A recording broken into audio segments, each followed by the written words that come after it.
You walked outside this morning, looked at your vegetable garden, and something just didn't look right. The leaves are yellowing. The tomatoes aren't growing the way they should. The cucumbers look sad. And you've been watering, you've been pulling weeds, you've been doing everything you thought was right. But here's what nobody tells you. Most vegetable gardens don't die from neglect. They die from the wrong kind of care. And the scariest part? Some of the things killing your garden right now are the exact same things you were told to do. Things that sound completely logical. Things your neighbor swears by. Things you've read in a gardening book sitting on your shelf for years. Today, we are pulling back the curtain on 10 of the most common mistakes quietly destroying vegetable gardens, and I promise you, at least 3 of these are going to surprise you. Number 7 especially. Most experienced gardeners won't even admit they've made that one. So if your vegetable garden has ever disappointed you, if you've ever felt like you're doing everything right but getting all the wrong results, stay right here. Because what you're about to learn could completely change the way you garden, starting today. Welcome back to Evergreen Garden Tips, the place where we grow smarter, not harder, and we never let a tight budget stand between us and a beautiful, thriving garden. If you are returning, oh my goodness, thank you. You showing up here again means the world to this little gardening community we are building together, and I genuinely love having you back. And if you are brand new here, welcome home. This channel was built with you in mind. Whether you have a sprawling backyard farm, a small raised bed on your patio, or a few containers lined up along your porch, you belong here. We talk about real gardening for real people, practical, affordable, and always worth your time. Now before we jump in, a very quick favor. If you find even one thing in this video helpful, and I truly believe you will find more than one, go ahead and hit that like button right now. It lets me know this kind of content is worth making more of, and it helps other gardeners who need this information find their way here too. And if you are not subscribed yet, tap that subscribe button and ring the bell. New videos go up regularly, and I would hate for you to miss what's coming next. Alright, let's get into it. 10 mistakes that are silently killing your vegetable garden, and exactly what to do instead. Mistake number 1. You are watering your plants at the wrong time of day. Now this one sounds so simple that most people skip right past it. But stay with me because this mistake alone could be responsible for half the problems you are seeing in your garden right now. A lot of gardeners water in the middle of the day when the sun is at its strongest. It feels logical. The soil looks dry, the plants look thirsty, so you grab the hose. But here is what is actually happening beneath the surface. When you water during peak sun hours, that water evaporates before your plant roots ever get a chance to drink it. You are essentially watering the air, not the soil. And then there is the other group, the evening waterers. They wait until after dinner, give everything a good soak, and head inside.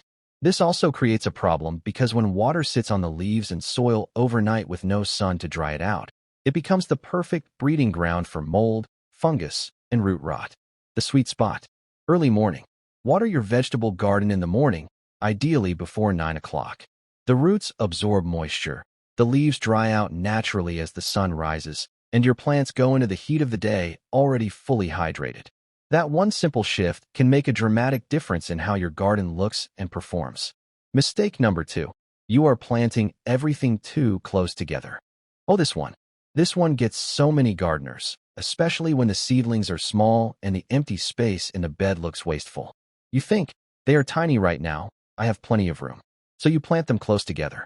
Then 3 weeks later, everything is crowded, tangled, and competing with each other for sunlight, water, and nutrients. And none of them are winning. When plants are too close together, air cannot circulate properly between them. That trapped moisture and heat around the leaves creates the exact conditions that diseases love. On top of that, the roots are fighting underground for the same food and water. Nobody gets enough. Everybody suffers. Check the spacing recommendations on your seed packets or plant tags and actually follow them. I know the bed looks sparse at first. That is perfectly okay. Those plants are going to fill in beautifully, and they will be far healthier for having the room they need to breathe and grow. Mistake number 3. You are ignoring your soil and just focusing on your plants. Here is a truth that took many experienced gardeners years to fully understand. You are not actually growing vegetables. You are growing soil. The vegetables are just the result. If your soil is compacted, depleted, or out of balance, it does not matter how much you water, how much fertilizer you pour on, or how much time you spend tending to those plants. They will always struggle because the foundation is broken. Healthy vegetable plants need soil that is loose enough for roots to move through easily, rich enough to provide consistent nutrition, and alive with the kind of microscopic organisms that help break down nutrients into a form plants can actually use.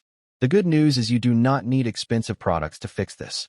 Mixing in compost, whether homemade or store-bought, is one of the most powerful and affordable things you can do for your garden.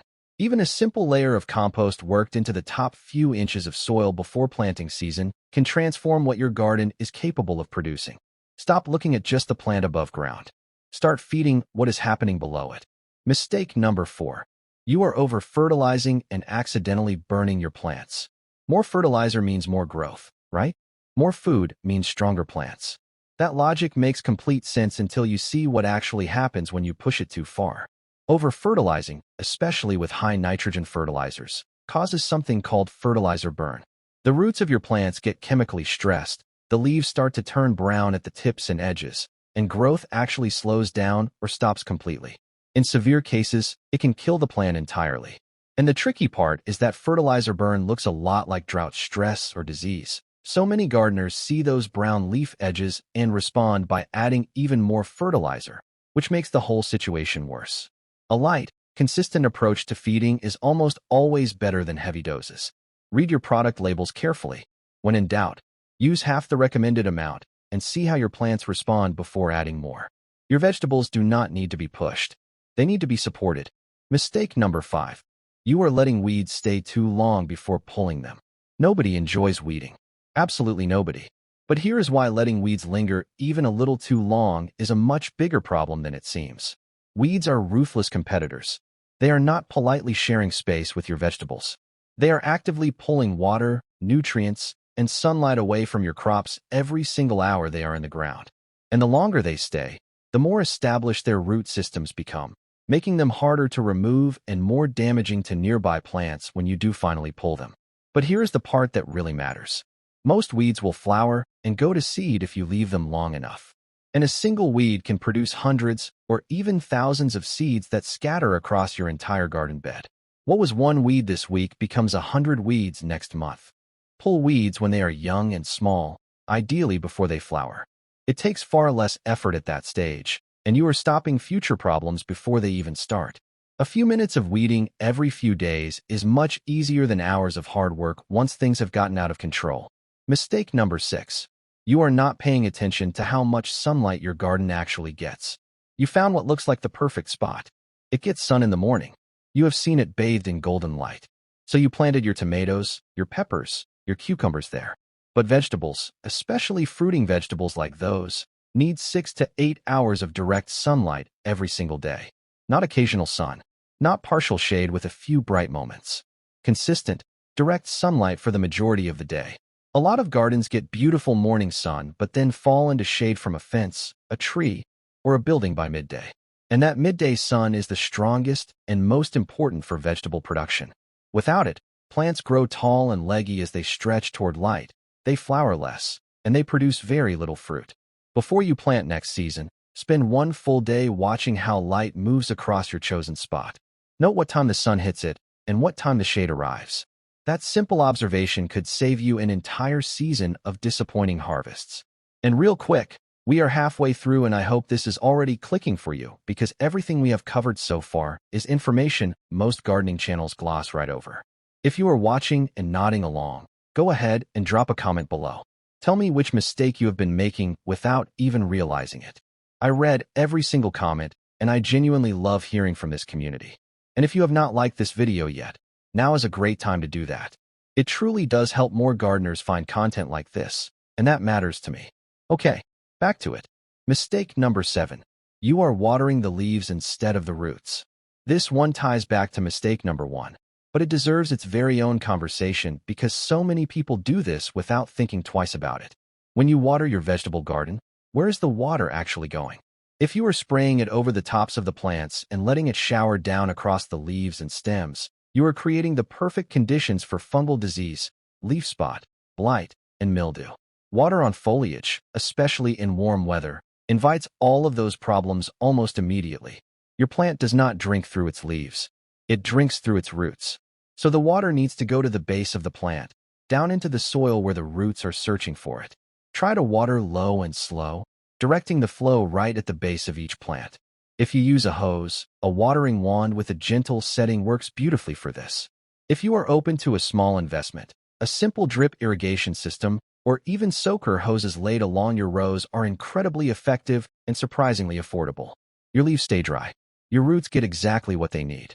Disease pressure drops dramatically. Mistake number 8. You are giving up on plants that look sick instead of diagnosing the problem. A plant turns yellow. Leaves start to curl. Something looks wrong, and the immediate instinct is to pull it up and start over. But here is what experienced gardeners know that new gardeners often do not. Most plant problems are fixable, and very few symptoms actually mean a plant is beyond saving. Yellowing leaves can mean overwatering, underwatering, nitrogen deficiency, or too little light. Curling leaves can mean heat stress, inconsistent watering, or pest pressure underneath the foliage. Brown edges can be fertilizer burn or wind damage. Before you pull a struggling plant, become a little bit of a plant detective. Look underneath the leaves for insects. Check the soil moisture before you assume the plant needs water. Look at how much sun that spot is getting. 9 times out of 10, there is a specific cause with a specific and very manageable solution. Give your plants a chance to be diagnosed before they are dismissed. You will save money, time, and a lot of heartache. Mistake number 9. You are not rotating your crops from season to season. If you have been planting tomatoes in the same spot for 3 years running, or peppers in the same corner every single season, this one is for you. When you grow the same vegetable family in the same location year after year, a few things happen.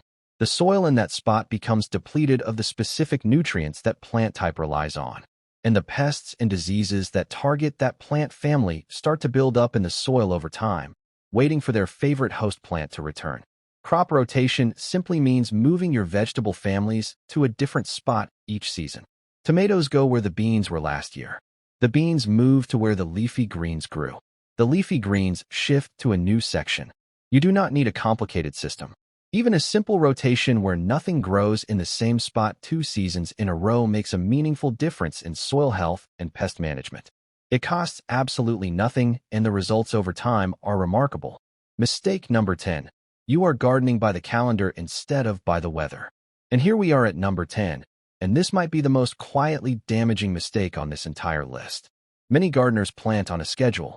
The calendar says mid-April, so they plant. The calendar says it is time for tomatoes, so out they go. But the calendar does not know what the actual weather in your specific garden is doing.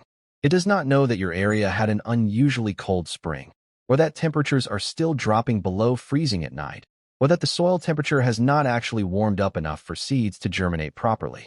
Seeds planted in soil that is too cold will rot underground before they ever sprout.